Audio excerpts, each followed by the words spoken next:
Okay, so Assalamualaikum warahmatullahi wabarakatuh and very good morning class. So for today's class, I'm gonna teach you about the measures. Okay, so let's start. Okay, so what is the measures? Measures is a type of descriptive statistic to describe the characteristics of distribution. Okay, so maksudnya kat sini, okay, kita guna measure ni untuk tahu characteristic of the distribution, whether the distribution is normal or non-normal. Okay, so for the measure, there are two measures here. Okay, the first one is measures of central tendency. Okay, and then the second one is measures of dispersion. Okay, so for the first class, I will teach you this type first. Okay, measures of central tendency. Okay, so what is measure of central tendency? Okay, it is a summary statistics which represents the center point, okay, or single score of a distribution. So, maksudnya dekat sini, ia adalah descriptive statistic yang summarize distribution tu, okay, yang mana hanya ada satu skor sahaja di dalam distribution tu.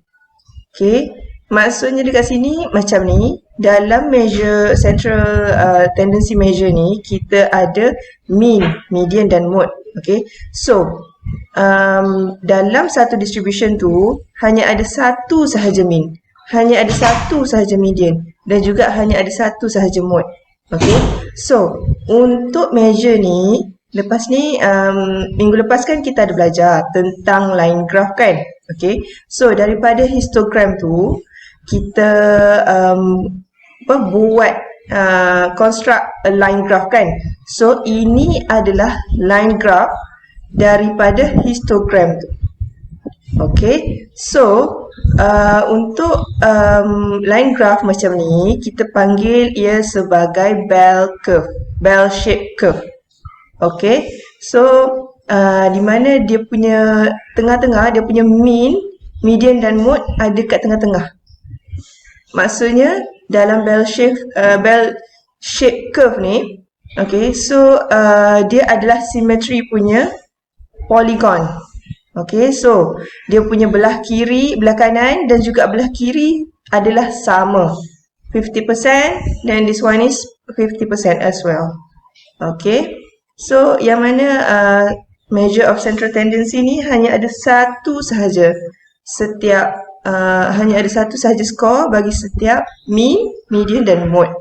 Okay, so bila mana kamu dapat line graph yang berbentuk bell shape ni, so itu bermakna kamu punya data adalah normal distributed, normally distributed. Maksudnya ini adalah normal distribution.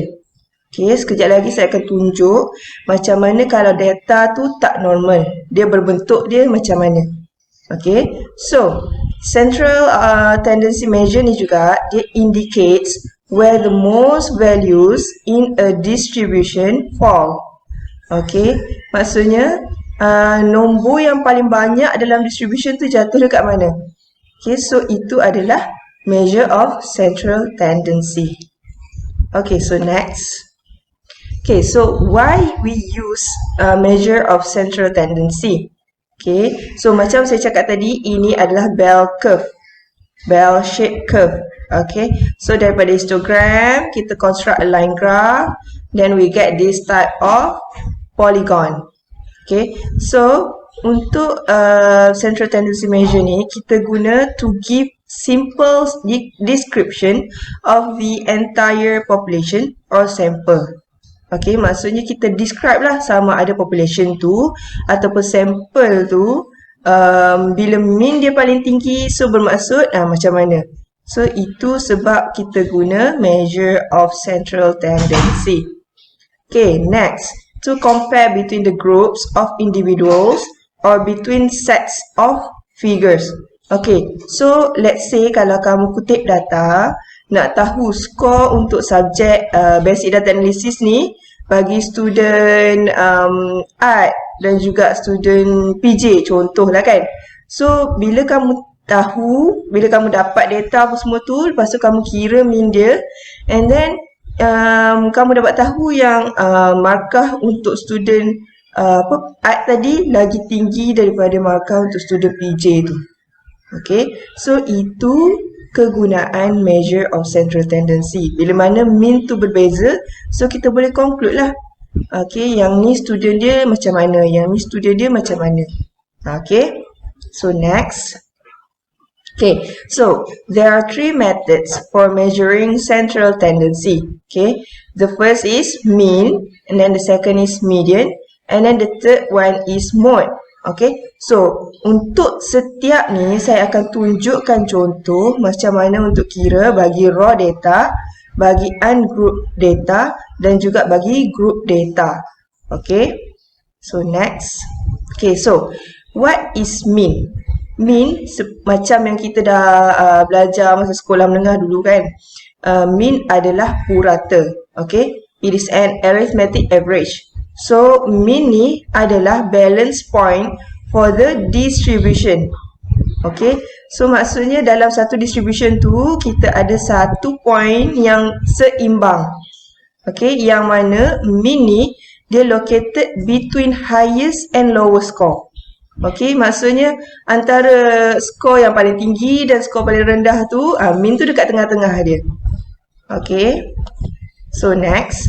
Okay, so ini adalah formula untuk kira mean bagi raw data. Let's say kalau macam kamu dapat contoh soalan dalam exam nanti, dia bagi kamu raw data. So ini adalah formula untuk kira macam mana untuk dapatkan mean bagi raw data sahaja. Okay, so dalam mean, okay, contoh dalam soalan tu dia bagi tahu, okay, a graph gini is normally distributed. So nak cari sample mean berapa. So kalau sample mean, kamu guna simbol ni kita panggil X bar. Okay, kita panggil X bar. So simbol ni hanya untuk sample mean sahaja.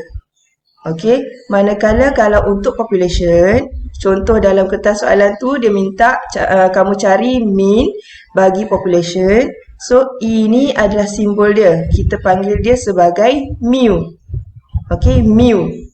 So mu dan X bar ni adalah benda yang sama, mean. Tapi yang ni untuk population, yang ni untuk sampel. Okay, so dia punya formula pun sama, cuma berbeza dekat N ni. Okay, so formula dia ialah sigma X over N, iaitu sum of the scores, okay, divide by the number of the scores. Okay, lepas tu untuk sample mean, kita tak guna N huruf besar, kita guna N huruf kecil.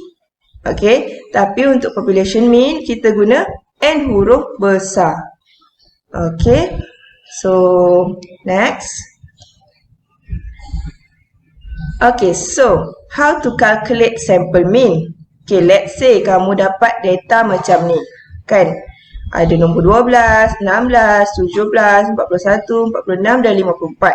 So, ada 3 step yang kamu kena follow untuk kira sample mean tu.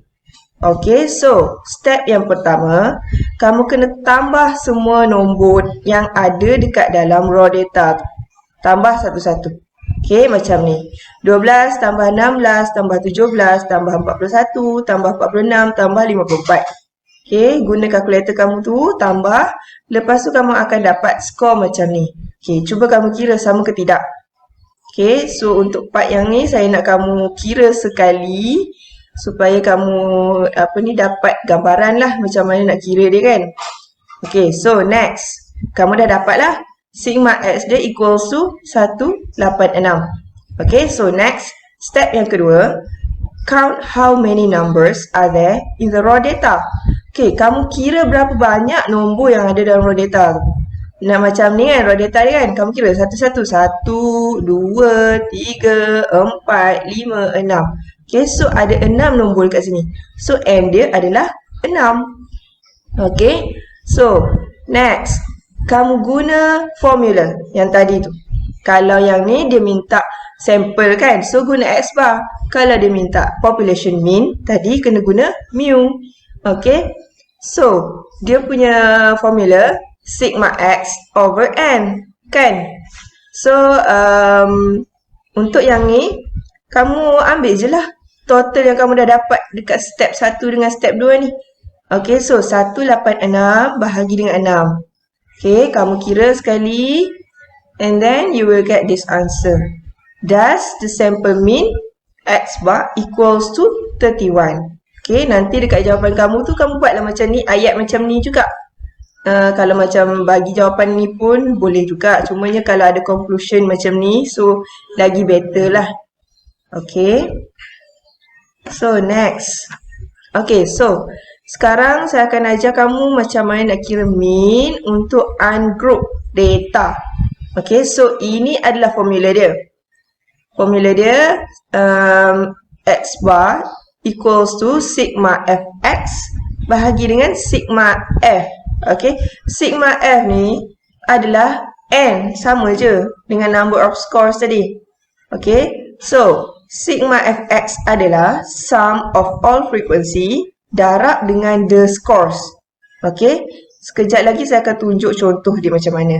Okay, so untuk sigma f ni pula adalah sum of all frequency ataupun n. Okay, number of the scores. Okay, so untuk dapatkan sigma fx, setiap frequency bagi setiap skor tu, kamu kena darab dengan the score. And then kamu totalkan semuanya. Kamu tambah semuanya. Okay. Boleh tak? Boleh faham? Okay. So, saya continue. Okay, so ini adalah table daripada buku Dr. Panjit tu, page 28. Okay, so kamu boleh refer dekat dalam page tu. Okay, so let's say kamu dapat table macam ni. Ada X dan ada F sahaja. Fx ni tak ada tau. Fx ni belum ada lagi. Let's say kamu hanya dapat 2 kolom ni sahaja dalam soalan. Total ni pun tak ada lagi. Total ni kamu kena kira sendiri. Fx ni pun kamu kena kira sendiri. Dan kamu kena tambah sendiri table ni di dalam jawapan kamu. Okay. So, dia punya formula tadi sigma fx bahagi dengan sigma f, kan? So, apa yang kamu kena buat sekarang? Kamu tambah dulu setiap satu daripada f ni, daripada frekuensi ni. Totalkan semuanya and then you will get sigma f equals to 30. Okay? So, fx pula kamu kena darabkan x darab dengan f.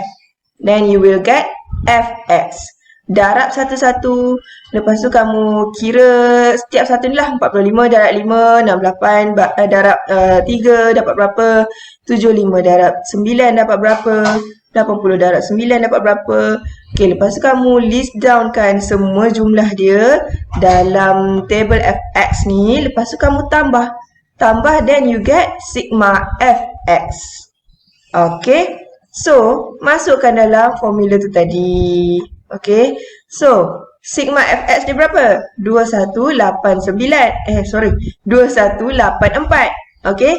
Bahagi dengan sigma f. Sigma f dia 30. So, kamu kira guna calculator and then you will get the scores. Okay. Tapi, kalau dalam soalan tu, kamu kira kamu dapat mean dia dalam bentuk ekstrim. Maksudnya 1000 lebih, 10,000 lebih. Terlalu banyak dan negatif juga. Negatif 1000 lebih, 20,000 macam tu. So, mean ni tak boleh digunakan lah. Okay, tak sesuai digunakan. Kita guna median untuk cari. Okay. So, sambung next. Okay, so now class. How to calculate mean for group frequency distribution. how to calculate mean for group data. Okay, so untuk mean untuk group data ni kita kena guna formula yang sama macam dalam ungroup data tadi, iaitu x bar equals to sigma fx over sigma f. Okay, so sama juga macam tadi, yang mana sigma f ni ataupun n sama je. Okay, so sigma fx ni adalah sum of all frequency darab dengan the scores tadi. And then sigma f ni pula adalah sum of all frequency ataupun n, the number of the scores. Okay, tapi dalam group data ni kita ada interval. Bukan macam dalam ungroup tadi. Ungroup tadi kita hanya ada satu saja kan. Satu saja skor dia. Tapi dalam group data kita ada interval. Contoh macam dalam satu kategori tu ada 5 class width. So ada ada interval tu maybe dalam 0, 1, 2, 3, 4 macam tu. So dalam satu kategori tu ada interval. Okay, ada lingkungan nombor dia. So kita kena cari dia punya midpoint dan jadikan dia sebagai X. Okay, disebabkan dalam group data ni ada interval, di dalam satu kategori tu ada banyak nombor. So kita kena cari midpoint, jadikan dia X. Okay, so next.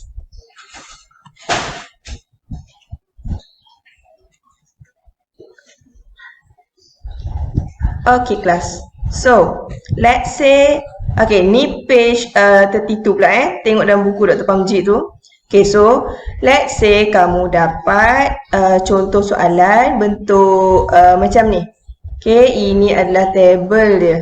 Yang hanya dalam bentuk soalan nanti akan ada table X dan juga table F sahaja tau. Yang ni kita kena kira sendiri, kena tambah sendiri dekat dalam kamu punya answer sheet nanti. Okay, so untuk yang ni X, kamu tengok kan, di dalam satu kategori, satu kelas interval ni ada banyak number macam saya cakap tadi. Okay, so how to calculate the midpoint? Okay, so kamu sebab tadi kan saya cakap kalau untuk group data kamu kena cari dia punya midpoint dan jadikan dia sebagai X. Okay, so macam mana nak cari midpoint dia? 0 plus 4 bahagi dengan 2. Okay, ambil nombor paling kecil dalam nombor dalam satu kelas interval ni, iaitu 0 ni kan, tambah dengan nombor paling besar dalam satu kelas interval ni. Lepas tu kamu divide by 2. Okay, bahagi dengan 2. So that you will get 2. Okay, contoh 0 plus 4 bahagi 2. Okay, contohnya macam ni. Nampak tak? Lampu 0 plus 4 kan. Lepas tu answer tu bahagi dengan 2. So you will get 2.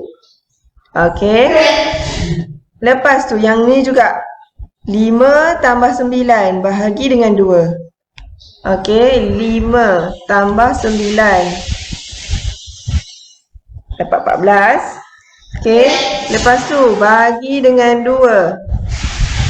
So you will get 7. Okay, so sama juga macam ni yang seterusnya. Sampai habis kamu kena cari midpoint dia. Okay, so then okay, kalau kamu perasan nombor SAR, nombor yang kat belakang dia kan, sama je, dia berulang. Okay, ni 2, ni 7, ni 2, ni 7, ni 2, ni 7. Okay, so kamu tengok dekat sini, oh ni dia punya nombor depan ni 1. So kamu tambah je lah kat sini, jadi 12. 1 kat depan ni kan, so jadi 12. Ni pun tambah kat depan dia 1, jadi 17. Macam tu je lah. So kalau untuk midpoint ni, saya suggest kat kamu kira dekat atas ni je lah. Yang bawah ni kamu tengok nombor SAR dia berapa, lepas tu kamu ikut nombor yang ni berapa. Okay, And then copy balik letak kat sini. Supaya boleh jimat masa kamu lah. Okay, takut kamu tak sempat nak jawab nanti. Itu je lah. Sebab tu saya suggest. Ini trik dia tau, tips dia. Okay. Okay, so bila dah dapat X, bila dah dapat X, apa yang kamu kena buat? Bila dah dapat X, kamu kena cari Fx pula. Okay, cari Fx, kamu kena F darab dengan X. Okay, so 1 darab 2 sama dengan 2. 14 darab 7, you will get 98. Okay, 23 darab 12, you will get 276. Okay, so bila dah cari semua Fx ni, dah tambah semua, lepas tu kamu totalkan lah. Dapatlah dia punya sigma Fx dia berapa. Okay, boleh faham. Kalau macam kamu tak berapa nak faham ke apa ke, tanya saya dalam WhatsApp group ataupun dalam GC nanti. Okay, so sama juga macam ni tadi. Kamu tambah semua ni kan frekuensi, so then you will get sigma F equals to 80. Okay, lepas tu dah dapat dua-dua ni, masukkan di dalam formula yang tadi. Sigma Fx dia over sigma F. Okay, masukkanlah 1225 ni bahagi dengan 80. Okay, bila kamu kira, kamu akan dapat jawapan tu. Okay, sekejap bahagi 80. Okay, nampak tak? Okay, dapat jawapan ni, kamu bundarkan dia kepada 2 titik perpuluhan. Bundarkan dia kepada 2 decimal places. Okay, selalunya dia akan bagi tahu dekat dalam soalan tu dia nak jawapan dalam berapa banyak decimal places. So kamu kena alert lah. Kalau dia nak 3 decimal places kat sini, jawapan dia 15.313. Okay. So next. Okay, kita continue dengan median pula. Okay, so median ni macam tadi mean, kita balance kan, dia seimbang, located dekat tengah-tengah antara highest dengan lowest score. Tapi median ni dia distribute dia divides a distribution exactly in half. Dia betul-betul dekat tengah-tengah distribution tu. Okay, so median ni juga to determine the precise midpoint of a distribution.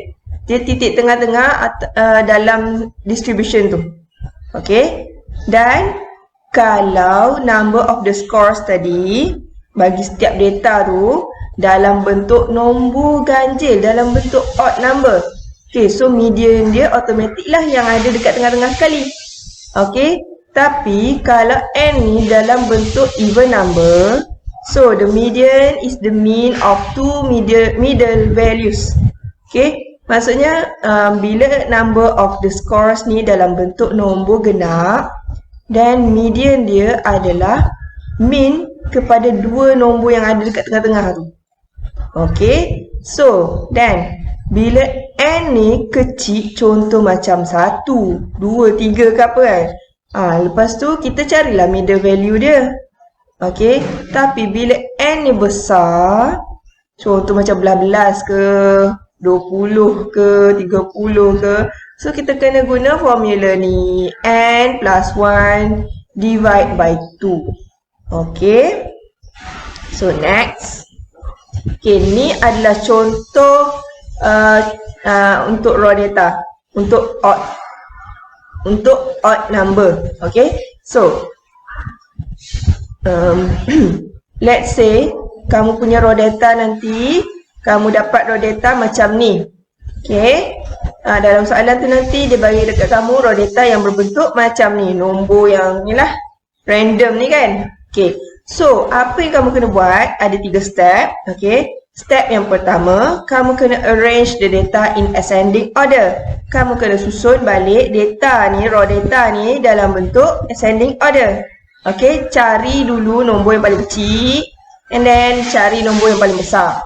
Okay, lepas tu kamu susunlah ikut turutan menaik.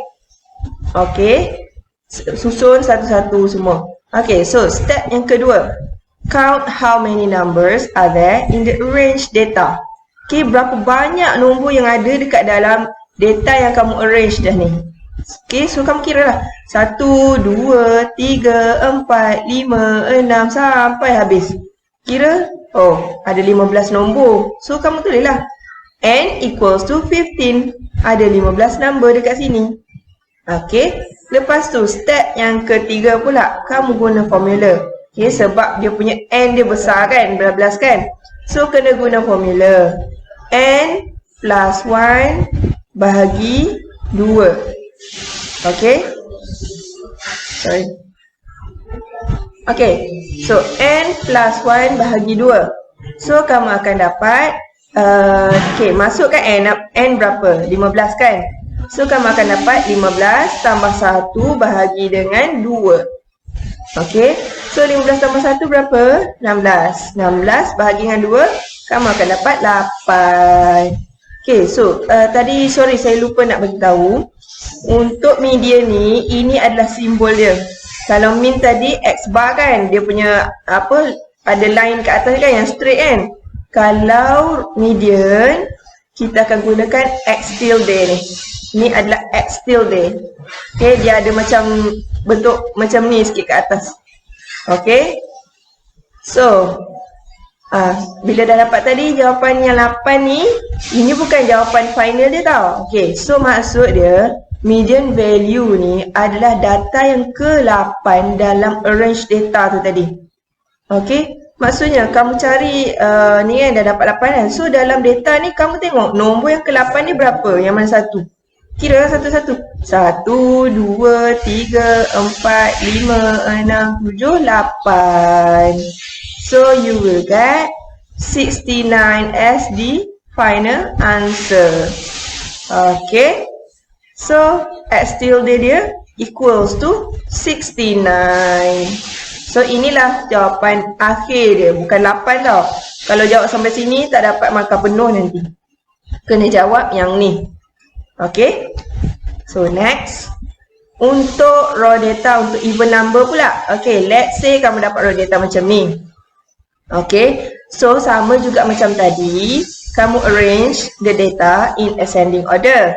Okay, susun satu-satu dalam bentuk turutan menaik. Okay, lepas tu step kedua. Kamu kira berapa banyak nombor yang ada dekat dalam arrange data ni. Okay, berapa banyak nombor dalam ni lah. Kira satu-satu. 1, 2, 3 apa semua sampai habis. Okay, lepas tu kamu tengok, oh ada 16 nombor dalam ni. Lepas tu kamu tulis lah N equals to 16. Okay. Lepas tu masukkan dalam formula N plus 1 divide by 2. Sebab apa? Sebab N dia large kan? So, X tilde equals to 16 plus 1 divide by 2. So, kamu akan dapat 8.5. Okay? So, bila kamu tengok kat sini, ada ke nombor yang ke 8.5? Cuba tengok. Tak ada kan? Dia hanya ada nombor 1, 2, 3, 4, 5, 6, 7, 8. Maksudnya 8.5 ni adalah kat tengah-tengah sini lah. Kan? So, kalau even number, dia punya ni lah, dia punya number dalam skor ni kan adalah nombor genap. So, kamu kena cari min bagi nombor yang ke-8 dan nombor yang ke-9 ni. Sebab 8.5 kan ada kat tengah-tengah kan? Cari min bagi nombor yang ke-8 iaitu 68 ni dan juga nombor yang ke-9 iaitu 69 ni. Okey. So, macam mana nak cari min dia? Tambah bahagi dengan 2. Sebab apa bagi 2? Sebab ini 68 dan 69 hanyalah 2 angka saja. Okey. So, 68 tambah 69 bahagi dengan 2 equals to 68.5. So, median dia dekat tengah-tengah ni iaitu 68.5. Okay, so X tilde dia 68.5. Okay.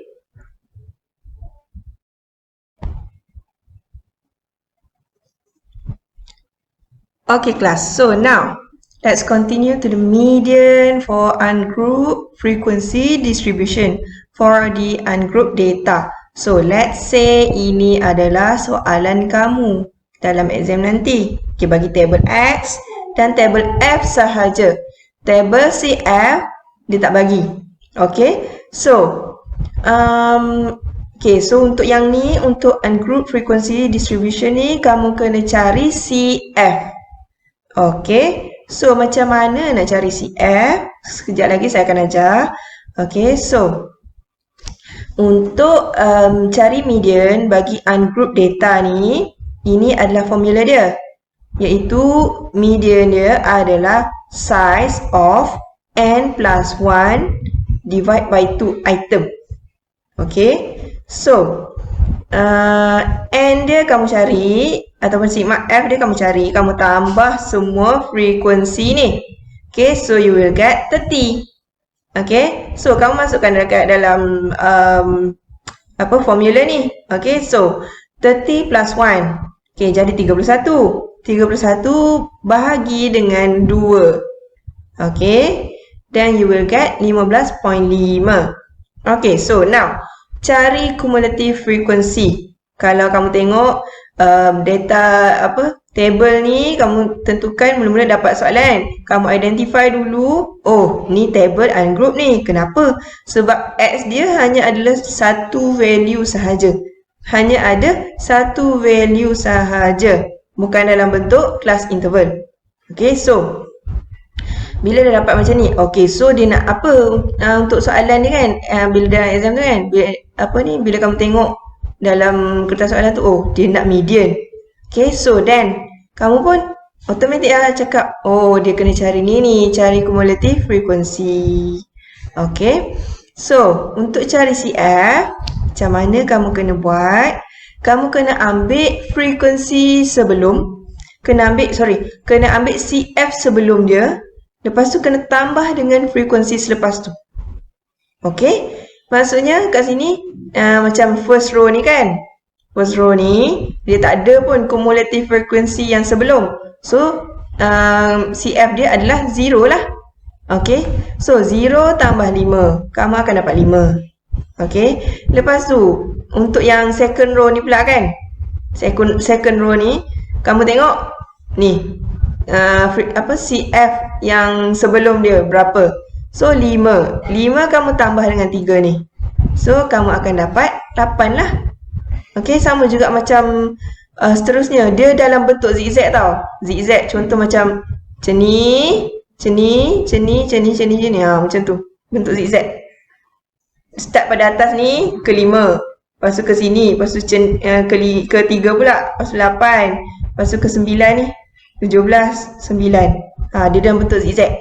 Maksudnya yang ni tambah yang ni. Okay, dah dapat 8. Lepas tu 8 tambah 9. Okay, lepas tu dapat 17. 17 tambah 9. Okay, lepas tu kamu dapat 26. 26 tambah 4. Okay, lepas tu kamu akan dapat 30. So, untuk CF yang last class ni kan, kamu akan dapat dia punya sum dia kena sama dengan sigma F ataupun N ni. Okay, kalau dekat sini kamu dapat kurang daripada N ataupun sigma F ni, maksudnya ada something wrong lah dekat kamu punya calculation ni. Okay, so bila dah dapat tadi jawapan 15.5, so kamu kena buat apa?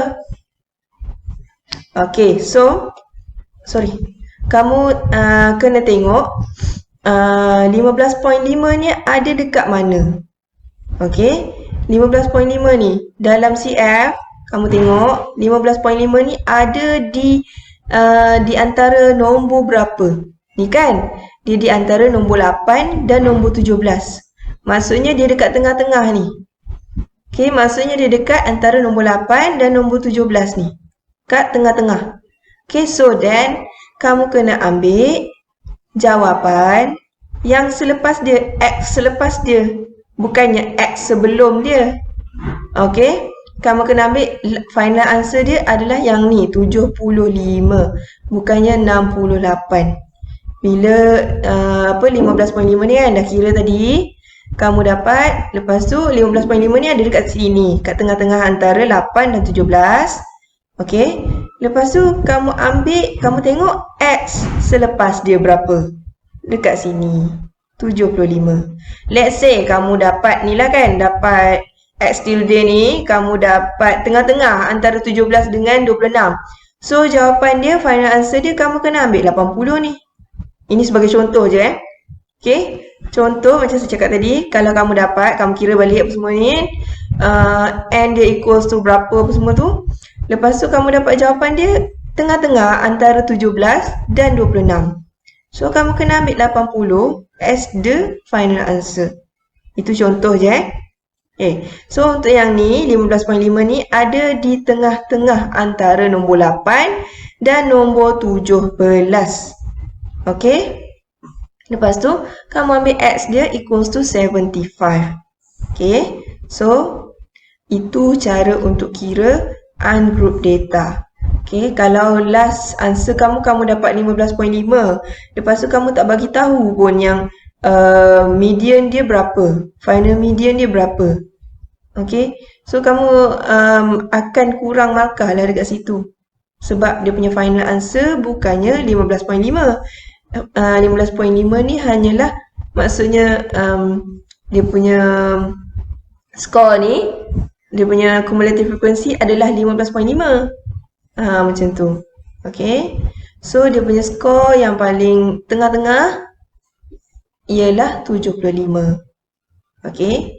Dia nak cari median untuk skor, untuk X. Bukannya median untuk CF. Kalau 15.5 ni adalah median untuk CF ni. Okay. So, itu untuk cari median bagi ungroup data. Okay, next. Okay, so ini adalah formula untuk cari median bagi group data pula. Okay, so kamu boleh refer formula ni dalam buku Dr. Pamjit tu. Okay, bagi muka surat ni 32. Dalam muka surat 32. Sorry. Dalam muka surat 32 ni ada. Ini. Nampak kan? So, kamu refer kat situ untuk jawab soalan ni. Okay, so untuk soalan ni, ini adalah dia punya formula. Okay, so dia punya ni sama macam tadi juga. X tilde ni. Okay, so dia punya formula LM tambah N over 2 minus sigma FM minus 1 divide by FM. Okay. Lepas tu tutup bracket darab dengan CM. Okay, apa benda semua ni? Macam apa je kan? Okay, lupa saya nak mention tadi. Untuk formula-formula untuk kira apa semua ni kan, dalam kertas exam nanti takkan disediakan. Okay, so kamu kena ingat sendiri satu-satu. Okay, kami tak akan sedia langsung formula untuk setiap ni, macam mana nak cari mean, macam mana nak cari median, macam mana nak cari mode. Okay, so kamu kena ingat formula tu. Okay, better kamu fahamkan je lah.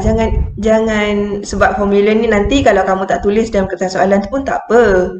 Okay, cuma kamu kena masukkan nombor dalam tu. Kamu better fahamkan sahaja. Okay. So, LM ni apa? LM ni adalah lower limit of the median class. Okay. Yang ni saya akan bagi tahu dulu satu-satu. Kejap lagi baru saya akan explain. Bila saya tunjuk contoh dalam table nanti. Okay, so FM minus 1 ni pula adalah cumulative frequency of classes before median class. Okay. Lepas tu, FM ni apa pula? FM adalah frequency of the median class. Okay, lepas tu CM. CM ni apa? CM ni class width of the median class. Okay, so sekejap next. Okay, so ini adalah contoh table dalam soalan kamu dapat nanti.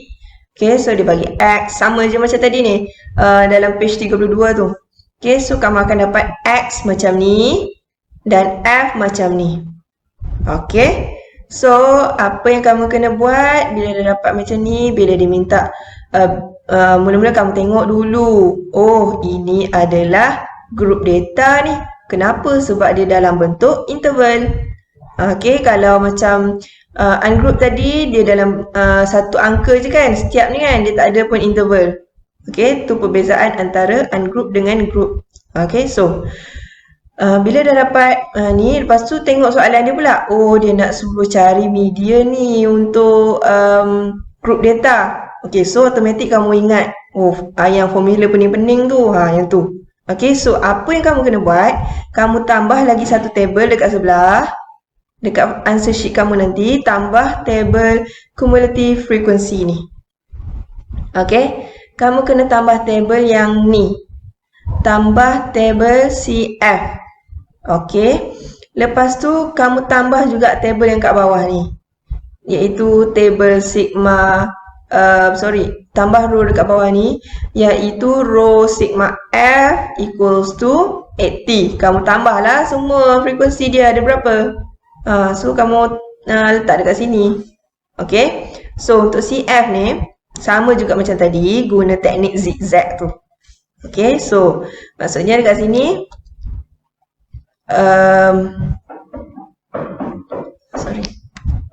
Okey, maksudnya dekat sini kumulatif sebelum tambah dengan frekuensi selepas. Sebelum, selepas. Okey, sebelum dia berapa? Tak ada. So kosong. Kosong tambah 1. Okey, lepas tu letak dekat sini 1. Lepas tu ni 1 pula. 1 tambah 14. Zigzag kan? 1, 14, 15. 15, 23, 38, 38, 21, 59, 59, 15, 74, 74, 6, 80.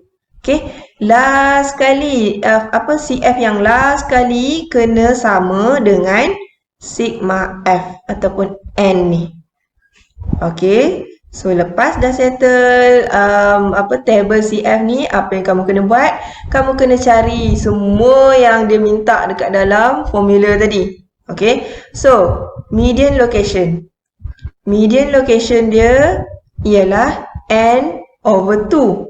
Tadi ada kan dekat dalam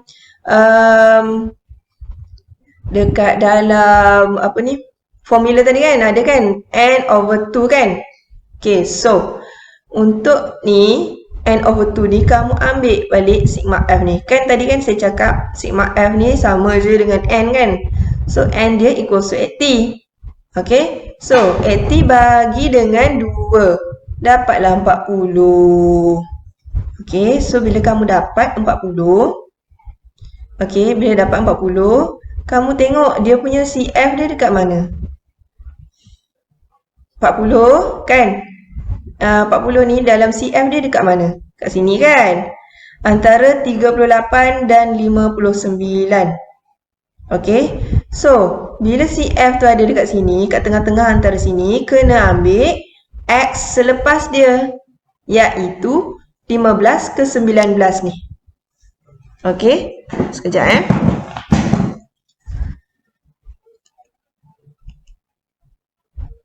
Okay kelas, so ini nampak kan? Ini formula dia. Ini formula dia. So, apa yang kamu kena buat? Kamu cari satu-satu bagi setiap formula ni. Okay, so kamu cari dulu N over 2 tadi kan? N over 2 dah dapat kan? Lepas tu kamu cari pula okay. Lepas tu bila dah dapat 40 kan? Okay, so sekejap Okay, so bila dah dapat 40 tadi, tengok tengah-tengah di antara CF tu. Okay, so sekejap.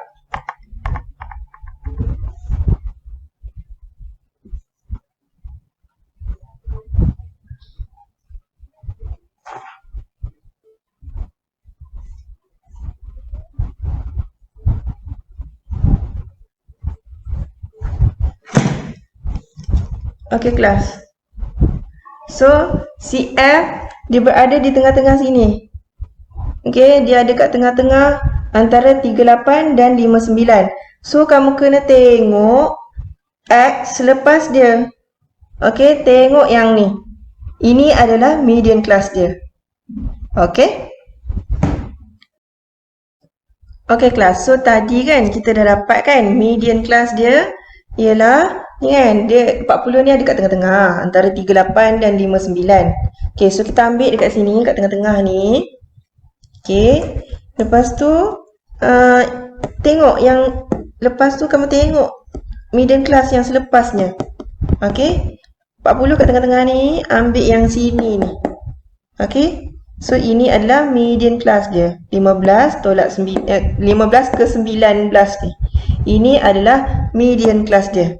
Okey, so macam yang dalam ni. Okey, so kamu report lah, kamu cakap thus the median class is 15 ke 19. Okey, so lepas tu kamu cari LM pula. LM adalah lower limit of the median class. Okey, so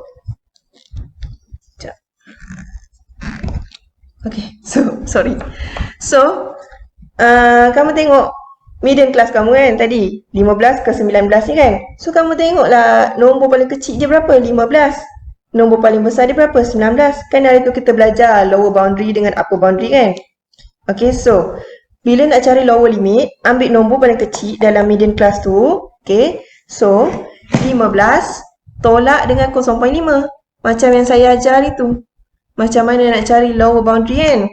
Ambil 15 tu tolak dengan 0.5. Okey, so ambil ni. Sorry So ambil 15 yang ni tolak dengan 0.5. Okey, so 15. Sekejap.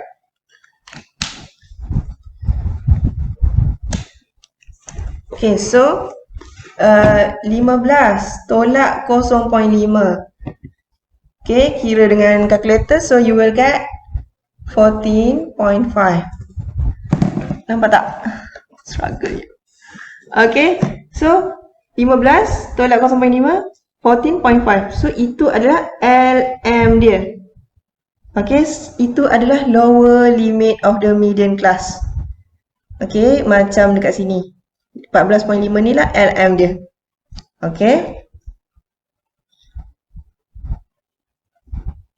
So tadi, macam saya cakap tadi kan, dah dapat dah median class berapa. So, kamu cari dia punya LM. LM ialah lower limit of the median class. Ambil nombor yang paling sikit dalam median class tu. Okey, lepas tu Fm-1 ni apa benda pula ni? Ini adalah cumulative frequency sebelum median class tu. Okey, so kamu nampak yang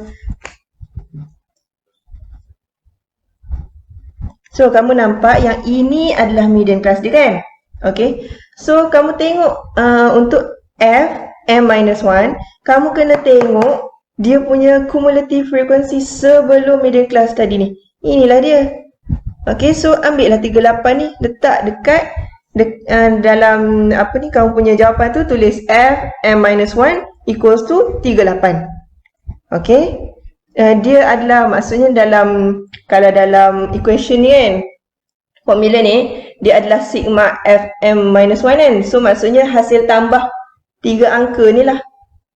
Okey, so samalah dengan 38. Okey, so itu untuk Fm-1. Okey, so next. Fm pula apa? Fm pula frekuensi untuk median class tu. Okey, so frekuensi dia bila kamu tengok tu kan, tengok table tu, so ini median class kan. So kamu tengok frekuensi dia berapa? Sebelah ni lah kan dia punya frekuensi kan. So 21 lah frekuensi dia. Okey, boleh? Kamu ambil je, lepas tu report je kat sebelah tu, cakap Fm equals to 21. Tadi Fm-1 equals to yang ni, 38 ni kan, median class dia yang ni. Fm-1, kamu tengok cumulative frequency sebelum median class. Fm pula kamu tengok dia punya ni frekuensi. Okey, boleh kan? Okey, so Cm pula. dah dapat dah Fm-1, dah dapat dah Fm dia apa. Lepas tu kamu cari Cm pula. Cm dia apa?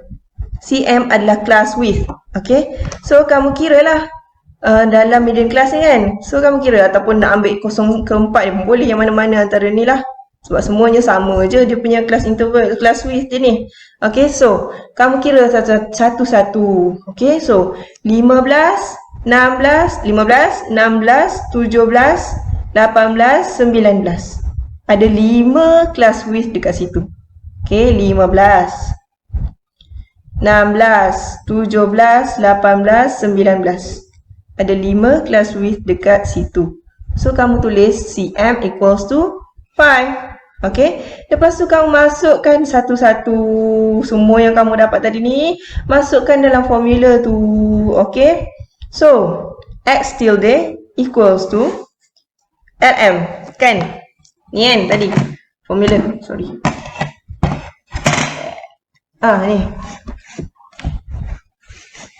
Ni. Ni. Lm kan? Tambah Lm, lepas tu tambah dengan N over 2.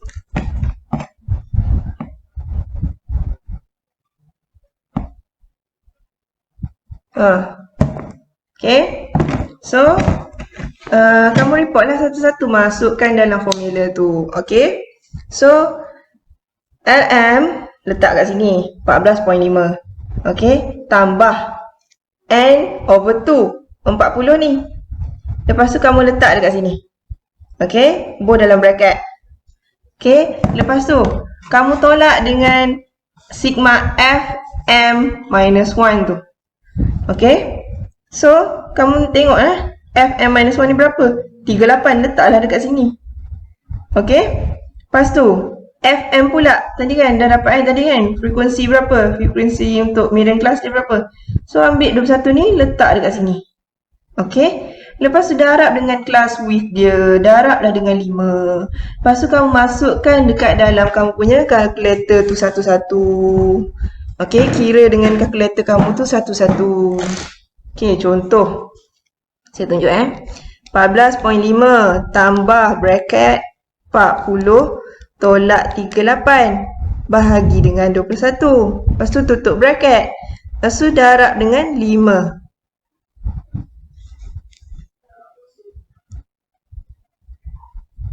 Okay, lepas tu kamu akan dapatlah 14.98.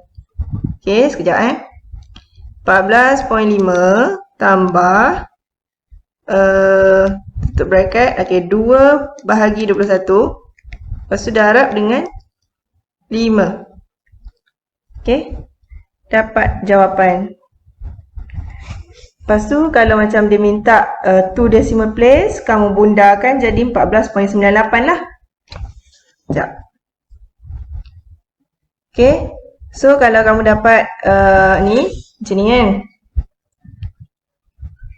Okay. 14.5 tambah 2 ni saya tolak tadi siap-siap. 40 tolak 38. So, saya letak teruslah 2 bahagi dengan 21 dalam bracket. Tutup. So, saya darab dengan 5. Okay. Lepas tu, dapatlah 14.98. Kalau 2 decimal place.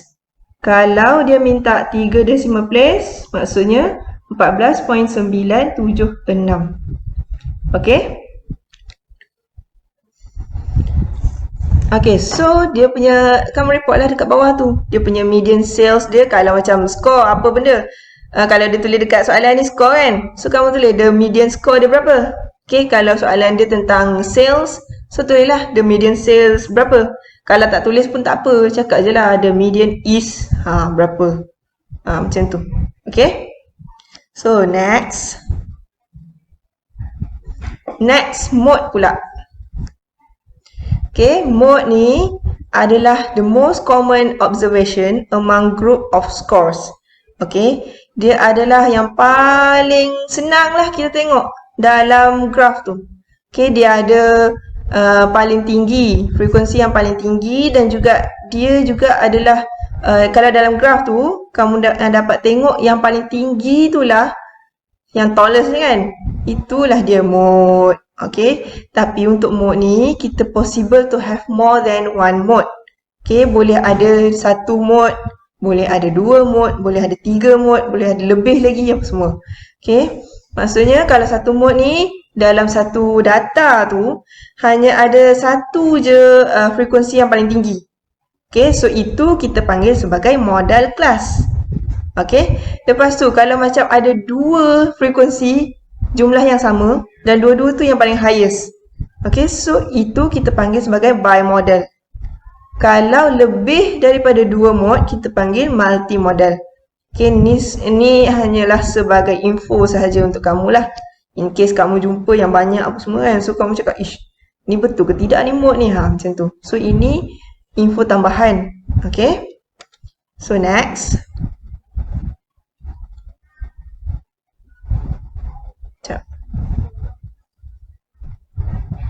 Okay, so let's say kalau kamu dapat raw data macam ni. Okay, so untuk kira mode, dapat raw data macam ni kan, apa yang kamu kena buat? Kamu kena identify nombor berapa yang paling banyak sekali dekat dalam raw data tu. Okay, contoh dalam raw data ni lah, nombor berapa yang paling banyak? 51 ni kan. Dia ada 4 kali, 1, 2, 3, 4. Macam nombor lain, 60 ni ada 2 kali je.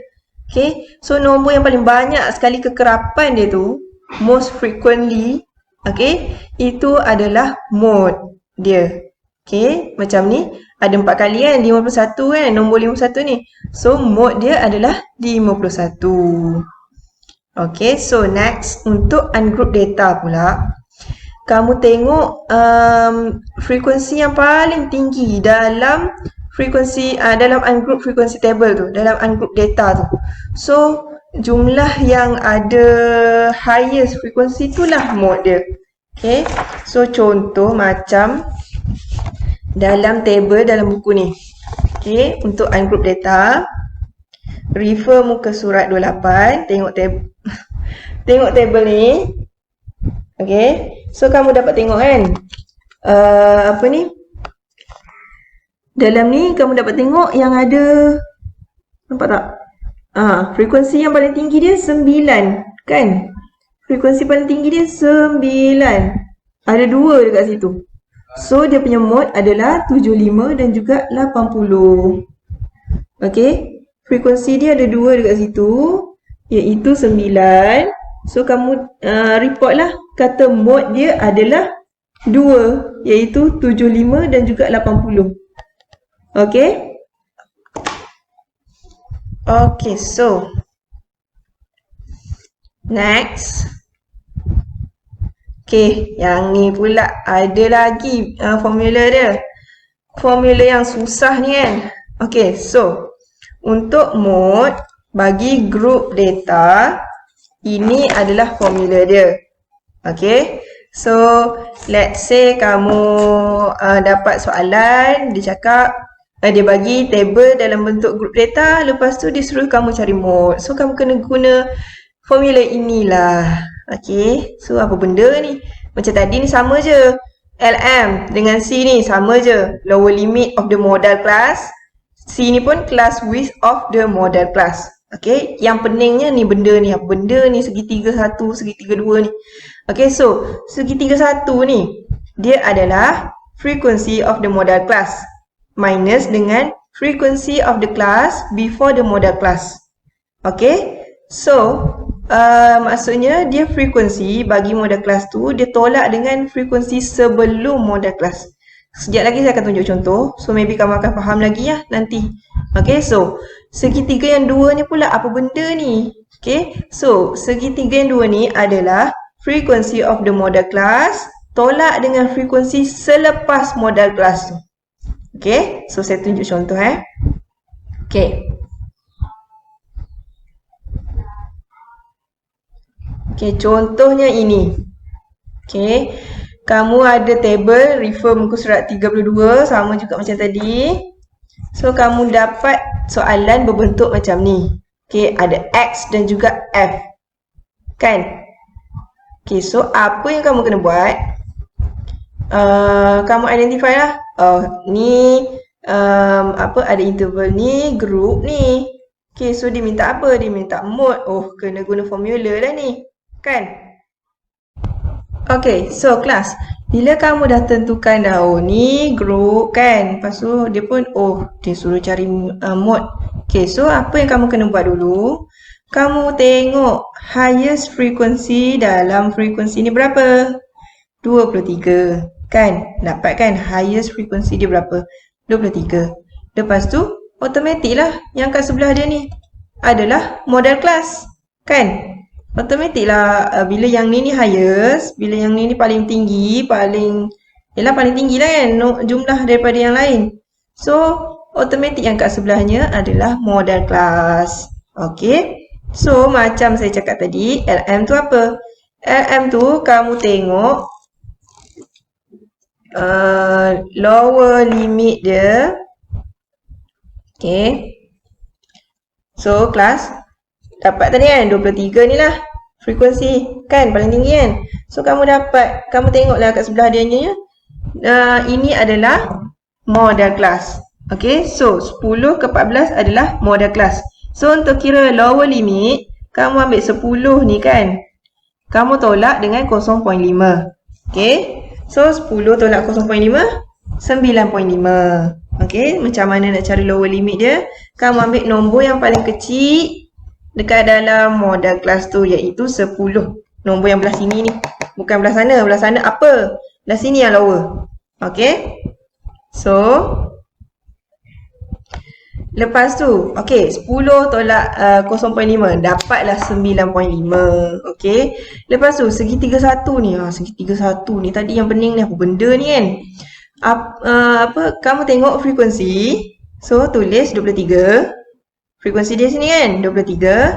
Tolak dengan frekuensi sebelum dia, 14 ni. Untuk segi 31, kamu ambil, sekejap Okay, segi 31, kamu ambil 23 ni. Okay. 23 tolak dengan 14. Tolak dengan frekuensi sebelum dia. Okey, kalau segi 32 pula, kamu tulis balik 23, ambil balik frekuensi ni tadi kan. Ambil balik yang ni. Lepas tu kamu tolak dengan frekuensi selepas dia. Okey, so jawapan dia itulah segi 31, jawapan dia itulah segi 32. Boleh faham? Faham tak? Yang ni, frekuensi ni, kamu tolak dengan frekuensi sebelum dia. 14 ni. Okey, segi 32 pula. Kamu tolak dengan frekuensi selepas dia. 21 ni. Okey, jawapan dia itulah adalah jumlah untuk segi 31 dan segi 32. Okey, lepas tu CM pula. CM macam mana tadi? Class width kan? Class width dia kamu kira lah. 10 ke 14 ni ada berapa? 10, 11, 12, 13, 14. Okay, so CM dia 5 lah. Kamu tulis dekat situ 5. Okay. So, lepas tu kamu masukkan dekat dalam equation tu. Okay. Masuklah. Apa ni? Ni kan? Ni dia punya equationnya. Okay, so. Kamu ambil LM. Okay, LM. Letak dekat sini. Kan LM kan, letak dekat sini 9.5 ni kan, letak kat sini. Lepas tu tambah bracket ni macam ni tau, bracket habis tau. Okay, so bracket 9, kamu tulis balik yang segi 31 ni jumlah dia berapa. Okay, segi 31 ni kan, kamu letak kat sini 9. Lepas tu over 9 tambah 2, segi 31 tambah dengan segi 32. Ni 9 ni dengan 2 ni, tulis balik dekat sini. Okey, lepas tu dah haraplah dengan 5. Okey, so kamu kiralah guna kalkulator tu. Okey, macam ni 9.5 kan, tambah bracket 9 bahagi 11, tambah siap-siap lepas tu dah harap dengan 5. So dapat 13.52. Okay, ni 9.5 tambah Lepas tu buka bracket 9 bahagi 11 tutup bracket darab dengan 5 dapat 13.59. Kalau dia nak 3 decimal place, jadi jawapan dia kena bundarkan jadilah 13.591. Okey. So, report I dekat bawah tu cakap, so modal sales dia is approximately 13.59. Okay.